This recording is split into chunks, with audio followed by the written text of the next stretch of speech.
All right, welcome everybody. We are live here once again from Coffee Culture in downtown Sarnia. My name is David Burrows, and we are live from Coffee Culture. It's the show with David Burrows live here on the Video Show Network. Thanks so much. For those of you who are watching, thanks for taking the time to be here. We got 30 minutes to talk, and just before we get started, I want to say a special thank you as well to firetalk.com for providing the platform that we're using to bring you this live stream here tonight. I got to tell you, I'm really excited about having my next guest here. This is the second episode, and she is such an inspiring young lady, and she's got lots to offer this community, and that's why I've got her here tonight. Please, Danielle Cooper, thanks so much for being here, Danielle. Thanks for having me. This is exciting. Yes, it is. It's, you know, you've really got quite a story behind you and what motivates you. And what we're here to talk about, actually, which is called Sarnia Speaks. That's what we're going to talk about, the organization. Yes. But first, we want to get to know you a little bit, too, sure. Right? Yeah. So you went to Mohawk College, is that correct? I did. I went to Lambton College first. Right. And then I went to Mohawk after that. Okay. Yes. And you took public relations there? Is that what? Yep. I took business administration marketing and then did a postgrad at Mohawk College in public relations. Okay. What kind of attracted you to that? What is it about public relations that interested you? Oh my gosh. You know what? I remember when I was going through for marketing, and for years before, I thought I wanted to go into journalism and broadcasting. Okay. So kind of started out right after high school pursuing that, and realized it wasn't something I wanted to do Sure. every day. And people always told me, well, if you like journalism, you know, if you like that kind of stuff, like, you'd be so good at PR. Yeah. And I remember looking at the Mohawk program for quite a few years. And then when I graduated at Lambton, I was looking around for work and just really wasn't finding much that I wanted to do. And it just made sense to go and finally just take the dive and take the postgrad program. Right. Well, you certainly have the personality for public relations. Thank You're you. friendly and fun and great to be around. You like photography as well. Is that right? Yes, I do. I love, it's a hobby for sure. Love taking pictures, carry my camera wherever I go. Yeah. What kind of photography is it? So, you know, usually photographers have a specific, is it music or is it art, or talk about that? Oh, you know what? Whatever catches my eye. I mean, I love, it's great because where I work now, I work at Blue Water Health Foundation. Right. And I'm really lucky that I get to take my passion and my love for photography into my day-to-day work, whether I'm taking pictures of donors or events or whatnot. So I think, I guess you could say my favorite thing to photograph, though, is when you're photographing somebody and you can capture an emotion. Right. A true, genuine emotion. I think that is when I see it, and I love it. That's my favorite thing. And that's not easy to do, really. I mean, if you think about that, you really have to, photographers have to have an eye for sure, but you really have to have a connection to capture that. And if you don't mind me just sort of bringing up that, sure. You know, being at Blue Water Health Foundation has given you lots of opportunities as well. Dan Edwards recently is, and what a great guy to be around, of course, amazing right? Guy. Not hard to capture his emotion. God, no, but you've been able to use that hobby to help promote Dan. And tell me about your experiences with Dan Edwards there. Dan, actually, you know what? It's really funny because Dan and I actually went to Lambton College together. Okay. So we were taking the same classes, marketing classes, and so around the same age. And so I kind of knew Dan here and there. And when I found out that I was going to be working with him at Blue Water Health Foundation, I was ecstatic. And, you know, Dan's there all the time now. And it's just been so amazing working with him because he I don't know if you've met Dan. Obviously, know he's Dan, taken a negative and really turned it into an inspiring positive, my gosh. Right? And you know when he's coming in the office because his personality is just infectious, and he's very, very vibrant and positive, and he's fun to be around. And it's been so amazing working with him and getting to know him better and going through this amazing journey with him. For sure. So. It's funny, you know, you can tell him coming, because I remember interviewing him, and we were sort of sitting around waiting for him to come along. We could sense him coming down the hallway, and anybody who's ever met Dan says the same thing. You know, he's Absolutely. Very inspiring, and you just want to be around him. Yes.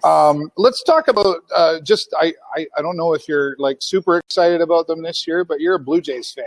I'm a huge Blue Jays fan, but as I was mentioning to you before we started this, I feel like I've been like neglecting the team this year because I've just been so busy and on my own time. Right. I have it come to my phone though, so I get updates every time they score. So you haven't abandoned every them. time. No, I haven't completely abandoned them. But you had to be really excited last year with the Blue Jays. Gosh, you know, I was like that's close. So I remember texting you on the final games, and you were like, "Grr." And well, we were at the Chamber Showcase the one night, and there was a couple of the booths that were watching the game, and it was very exciting. I wasn't lucky enough to go to a playoff game last year, but I tuned in, and I got to go to spring training last season though, so I kind of got to see where everything started, and saw Marcus Stroman right before he tore his ACL, and so I got to start out the come together movement with them, and it was really amazing to see them grow and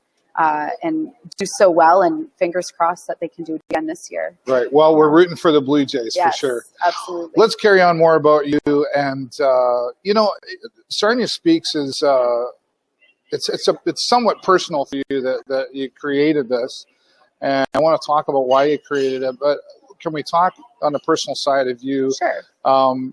There's a connection there to you, some personal challenges that maybe was part of creating Sarnia Speaks. Is that fair to say? Absolutely. Can you share what you can with our audience? I think the most important thing to say is, or to start with, is that I started my position back in very 1st of November. Yeah.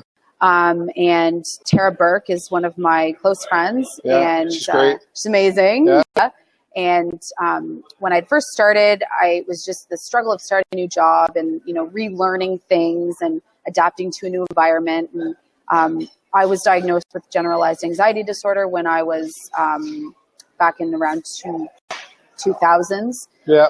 And that big of a change really kind of, it brought me back to a level of where I was worrying and getting very upset really, really quick. Like I hadn't experienced it in a very long time. So one time I was actually having a discussion with Tara. She was at the hospital, and we were just sitting out in the hall, and my specific anxieties come from I'll feel a pain in my stomach, and I get this notion in the back of my head that, oh my gosh, like there's something wrong.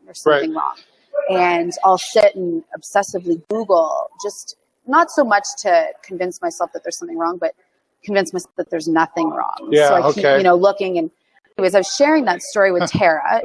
If I don't know if everybody's familiar with Tara, has cystic fibrosis. She's fibrosis. She fights it, and she deals with similar issues with you as well. That's right, absolutely. And so I was telling her this story about Googling, and she's like, "Oh my God, I do that too." But she was telling me that she was doing these things that weren't necessarily related to her battle with CF. Okay. So to hear that, someone with Tara who has a lot of medical challenges, and to hear her, be able to connect with her on that level, it made me feel really a lot better to know, like, I'm not alone. Like, I'm not the only person who does this, because at some point you kind of convince yourself, and I hate to say it, but like, am I crazy? Like, it's just me. Well, it's just me. And there's probably an embarrassment factor. Is that fair to say? Or shamefulness? Oh, I'm not normal, and all those different feelings that I guess we're afraid to talk about. 100%. Yeah. And I was never open with my struggle publicly until this point, actually. Right. What about family, though? I mean, even talking to family, it can be difficult, I'm sure. Moms and dads love us, and family loves us, but is there enough education out there to know how to talk about this stuff? How did that work for you? With my family, like when I first started experiencing worries and where I knew it wasn't normal and that there must have been something wrong, I remember telling my parents, and they wouldn't sit there and not support me, but they didn't really get it. They kind of felt like you've been dramatic your whole life. I was going to say, is there young lady drama? Yeah. Is this hard to believe? And they always said to me, you just need to stop worrying. You just need to stop worrying. Yeah. So they were trying to be there, but I don't think they really got it in the early stages of when it happened. And actually, when I started wearing this, one day I just was like, okay, you know what? I can't do this anymore. I went to Canadian Mental Health, CMHA, and went through some channels with them and talked to someone, and where I got my diagnosis of generalized anxiety disorder. And finally, something clicked. I'm like, okay, there's actually something wrong with me. And I remember when I got that diagnosis, going home and telling my mom and saying, like, this is what they diagnosed me with. Like, it's an actual thing. And, again, my mom's amazing and has put up with a lot from me as a result of dealing with severe anxiety and being a drama queen, as she likes to say. Okay. So, Mom, if you're watching. I am a drama queen, though. Yeah, are you? Okay. Yeah. But it's actually funny because all these years, and I've gone through quite a process where it was extremely intense to the point where I couldn't get out of bed. Like, I was failing school when I was at LinkedIn. Just getting out of bed, just a big struggle. Very difficult. Yeah. Not every day, but some days. And not even necessarily just not getting out of bed, but not wanting to go to class. Okay. Not handing in assignments. Your partners in your group work are wondering, why are you not here doing this? And I remember sitting and having a conversation with one of my teachers, and I just remember saying, like, I don't know what's wrong. Like, I don't know. I don't know. And I couldn't say what was going on. No one talked about that. There was nothing at the college when I was there. That students were openly, promoting to end stigma associated with mental health, mental illness. So fast forward, it's tying it back to my mom. And, my whole family, they've been very, very supportive and, to the best that they can be. But I'll never forget that my brother, after he went to the first Sarnia Speaks event, it was Sarnia Speaks mental health, and came to me after. He said, you know what? I never really understood what you were going through. Younger or older? Younger. Okay. He's, oh my gosh, I'm terrible. 21. Uh-oh. Almost, just turned 21. Don't forget the birthday. Yeah, just turned 21.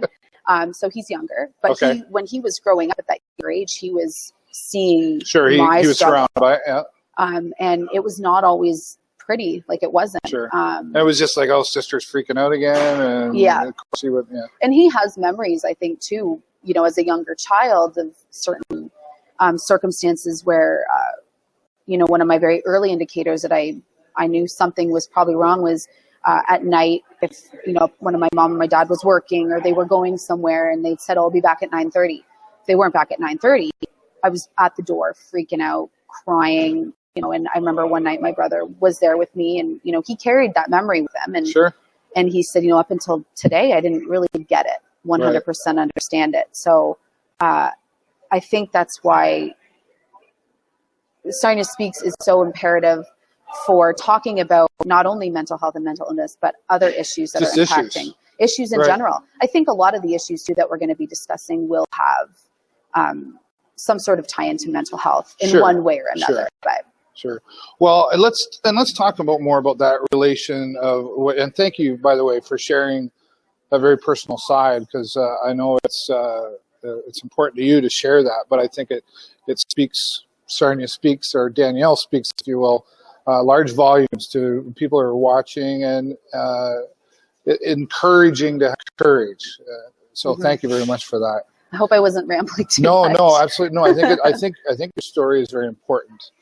Not just because of how it leads to Sarnia Speaks, but creating more of that awareness to everybody else that maybe that's me. Maybe, and like you said in the very beginning, I'm not alone, right? There's others out there. So I think it's important. So thank you for that. Yeah. So as one of the founders, if you will, of Sarnia Speaks, I know you have some others working with you. Let's talk about, I think we've got a picture here. Maybe Roger can bring that up. So here's the first Sarnia Speaks event. You had some close friends there. I did. Can you introduce everybody in that picture from left to right? And sure. So on the far left, it's Kyle McVitie, right? Who I met at Lambton College. He's the president of Let's Face It. It was formerly Jack.org, Lambton College. And then, of course, beside him is Tony Frangus, who is radio guy. Yeah, local radio personality. Great guy, Tony Frangus. Absolutely. Hi, Tony, if you're watching. Yeah. And then, of course, Tara Burke there in the middle. That's who you were talking. Tara's fighting cystic fibrosis. Absolutely. Yeah. So hi, Tara. She's watching this. Yeah. And then we have Lila Brer, who's beside me. Actually, I met Lila's son, Sean, who's actually going to be on the coming out panel on June 1st. Okay. I first heard of Sean's story when I was working at Lambton College. So it was cool to have Lila involved as well, sharing her story in residential schools. So, Perfect. So that's great. That was the first event for Sarnia Speaks back in March at the Sarnia Public Library Theater. Yeah. And I want to talk a little bit more about, we've obviously gotten why you created Sarnia Speaks. And I know it's all not all limited. You said it's going to tie into a lot of mental health, but why is Sarnia Speaks so important? I mean, why? Like, what we need to do this for? I mean, there's some obvious answers to that question, but I think a little bit deeper as to why Sarnia Speaks. You know, I think Sarnia Speaks is important because, and I'm going to use mental health as an example of this, but it's taking these issues that people are a lot of the time suffering in silence. Yep. And I've had people that I've known for years, people that I would have never thought actually reached out to me when the first event, kind of when that was going on, and told me, oh my gosh, like I've actually struggled with the same things. I've never told anybody. Yeah.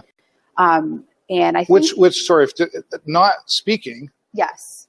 Can really have a harsher effect, not being embarrassed. I know my girlfriend Jennifer and I were talking about a little boy who had an issue and was embarrassed, and it ended up turning out really bad, and now he's just I just want to emphasize that it's important to be able to have a place to share, right? Absolutely. Yeah, for sure. And I think speaking out about issues that you generally aren't talking about day to day, mental illness is obviously one of them.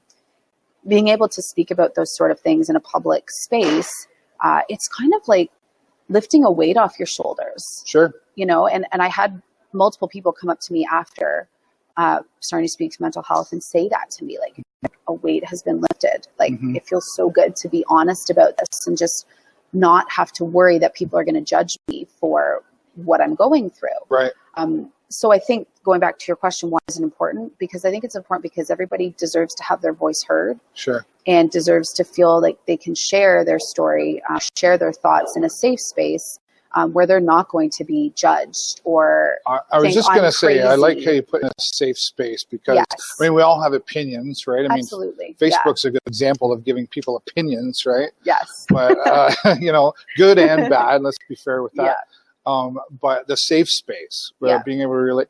Would you say, you had a full house there on that night. I know it was a free event, which is great. Did you see some people there that you knew and you were surprised to see them there? Yes, I did. Yeah. I did. And do you kind of look at each other and, or did you connect with those people after? And I'll be honest, I was running around like crazy that night. I would see someone and kind of had like, do I say something? No. Okay. And then I just kind of left it. But, I did have people come up, like say to me after, like, I talked to so-and-so and they said, they're definitely coming back to the next one. Right. And I think for some people too, when they came to the mental health event, it wasn't necessarily that they themselves were struggling. It was, my brother wanting to learn more about it. It was parents and just, wanting to hear the stories of their friends and neighbors who are going through difficult things. Yeah. It seems to keep coming back to that safe place, that common ground, that I'm not alone. And, that happens with a lot of different issues, right? And I don't want to feel embarrassed about it. I always use the example, if I break my leg, I go to the doctor, right? If I have, is it the word mental that is part of struggling to say that, and all is, mental, crazy, all that sort of stuff. But if you have a problem, you go to the doctor, right? Yeah. What kind of, I know Blue Water Health Foundation and our just Blue Water Health, there's actually a lot of services available for this kind of thing. Is that correct? there is certainly at Blue Water Health, but even around the community, there's so many services that, to be honest, I didn't even know existed prior to doing this. And that was one of the wonderful things about Sarnia Speaks, is that I had all of these agencies and organizations reaching out to me, wanting to be involved, wanting to come, wanting to at least, be able to give their pamphlets or information about their services to people. Mm-hmm. And that's what was one of the really cool things about that, was because I didn't know of a lot of these agencies and what they were doing for the community. So I think that we're taking great steps. I'm certainly not an expert on the matter, but in my opinion, well, I'd say you're a personal expert. That's always what I say, is I speak from my personal experience. Absolutely. I think Sarnia is doing a wonderful job at trying to end the stigma associated with mental health. That's a good way of putting that. It was interesting too. I wasn't able to attend the event, but I remember talking to you in advance. You're certainly passionate for obvious reasons. There's other people locally too. Like I know we saw Brian White, local city councillor. Brian White was there. Yeah. How did that make you feel, having someone of that kind of representation? And I know he was there just representing himself and his own family, right? But it'd be nice to see. It'd be nice to see Brian there. Oh, absolutely, absolutely. Yeah, Brian was there, and actually I met Brian in person for the first time that night. He came up to me after, and we had representatives from St. Clair Child and Youth Services, CMHA. I feel bad because I don't want to forget anybody. No, it's okay. Family Counseling Center. There's so many wonderful people there, and it was great to see other agencies supporting agencies, and this sort of initiative. It made me feel really, really good, and it still does. Of course, and I think there's a reason why I brought that up. I think it's important for people watching to understand, just anybody to understand. This wasn't just a group of people that you and me have the same problem. Let's get together and talk about it. Yeah. There was local support in an official manner. Mm-hmm. The agencies that deal with on a regular basis, they're recognizing Sarnia Speaks and saying, yeah, this is great. We want to support that. And of course that makes you feel good. Let's talk about the future of Sarnia Speaks. You have to, I'm fortunate to get to know you personally, and I know you've got big visions. I do. Share some of that vision of more with Sarnia Speaks, and just yourself, what you want to see happen in the community. For Sarnia Speaks, I think it's still very new, and it's funny. The first event we had, I had no idea. We did not think that we were going to get. Did you have expectations though? No. We didn't. We're going to do this? It was, Tony actually said, and I think it was right at the beginning, right when he started to share his story, he said, the first time we met, we said, if we only get a handful of people, we'll just put chairs up on the stage and we'll just have a dialogue. Yeah. And then to see that many people actually come in, it was very surreal. It was very overwhelming. And we didn't even know, when you think like questions, we opened the floor obviously for people to share, but to ask questions. And we didn't even really know what kind of questions we were going to get. We had no idea that people were going to Here we go. How people wanted to know, how do I get involved? How do I advocate for mental health? Right. Or mental illness? And we had people, seeking, asking people for their experiences and, what services they've used. And we got lots of great questions. I don't know if we were really necessarily expecting that, because we really didn't know what to expect. Sure. So for the first one, I moderated it, which was the first time I'd ever moderated anything, again, because we didn't know what to expect. And we got a plan, sort of. Kind of. That's okay. But I think you have to just kind of dive in there, see how it goes. From that, we've made some awesome changes. Like we have an amazing moderator coming in on June 1st for the coming out event. Who's that? Kelly Wilson. Okay. Kelly Wilson is amazing. She works with LGBTQ youth. Works at Lambton College. She's phenomenal, and I'm very happy and very excited to be able to pass the microphone to her to take over that very go ahead, you do it. That very important role, right? So, but I think as we go along and do more of these things, we're going to be able to make smaller changes and and see what people are thinking and what they're kind of wanting, and try and make changes as we go along. But future speak, I do definitely have 4 more dates set for the rest of the year. All right. I'm not announcing them yet. I'm not announcing topics, but we will have 4 more after June 1st. We will let you know, though, because we'll have you on the show online, and we'll get all that information out there. Yep, for sure. Yeah, so we have more of those coming. Actually doing a barbecue.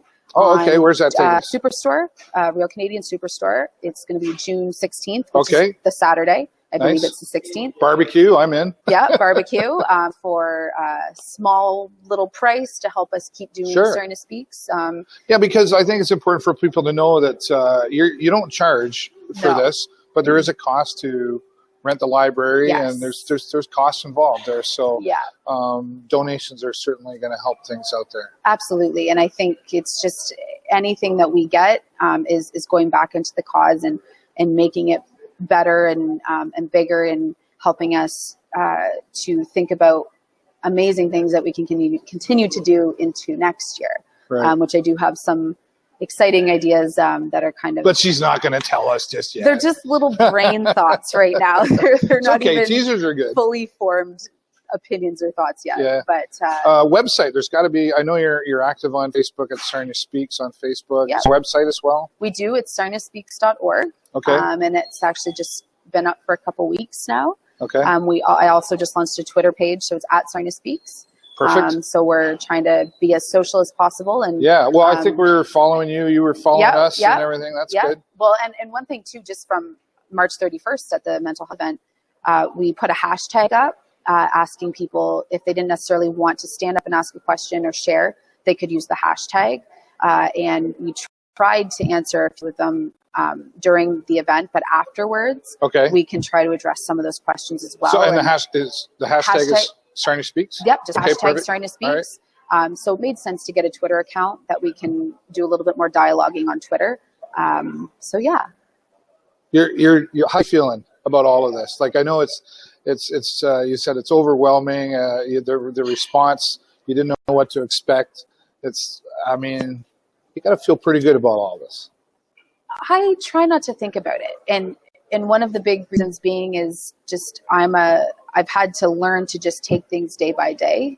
As someone who does experience anxiety and mild depression, it's been very exciting and thrilling, but it's been a challenge, and it's been a personal struggle to go through this and be so open and vocal and talk about it. And it's been wonderful, but it's been a growing experience. I'll say that it's helping me to grow and to learn how to better cope every day with things that I'm feeling and anxieties that kind of creep back. So good for you. Well, I'm proud of you, and I've talked to a lot of people, mutual people that we know, people that I speak with often, and they're all very proud of you, and you're having a really positive impact on this community. And I don't know, they're trying to tell me something over here. What do you want to tell me? Oh, he's saying I only got 2 minutes left, but this is the internet. We can go 90 minutes if we want, whatever. But no, I really do think that what you're doing, and I understand just from personal conversations that you and I have had, this isn't just stepping out of the box for you. This is stepping out of an entire box for you, right? It really is. You're doing really well, you know. Thank you.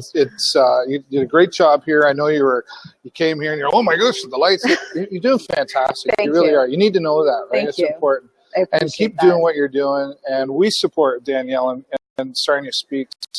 We'll have her more on the show again. Danielle, thank you so much for giving us your time here so much on the live show. You're very welcome. Sarnia Speaks. It's very important to our community here. Go visit them online at sarniaspeaks.org. And we'll be following up on Facebook and everything. We'll get the hashtag out there. I know Danielle welcomes you to connect with her on Facebook and find out more. Do you want to speak out about something? Get involved with Sarnia. So the next event is when? June 1st. June the 1st at the Sarnia Public Library. I want to say thanks to everybody for watching here tonight. I want to say special thank you as well to Coffee Culture for giving us a space here. We're going to be here every Sunday night, 8 o'clock Eastern. You can go to firetalk.com to find out more upcoming events. Maybe Can we? Yeah, maybe Sarnia Speaks. You never know. We're going to have the camera out there. You never know. We're going to have some more special events. Coming up next week, I'll have a special guest here as well, someone else local in the community. And follow us on Facebook at TVSN World or the show Sarnia. Thanks again to Coffee Culture and all of you watching. I want to say a special shout out to David Noel from Investors Group for supporting everything we do here on the Video Show Network. I'm David Burrows. Thanks for watching on the Video Show Network. We'll see you next time.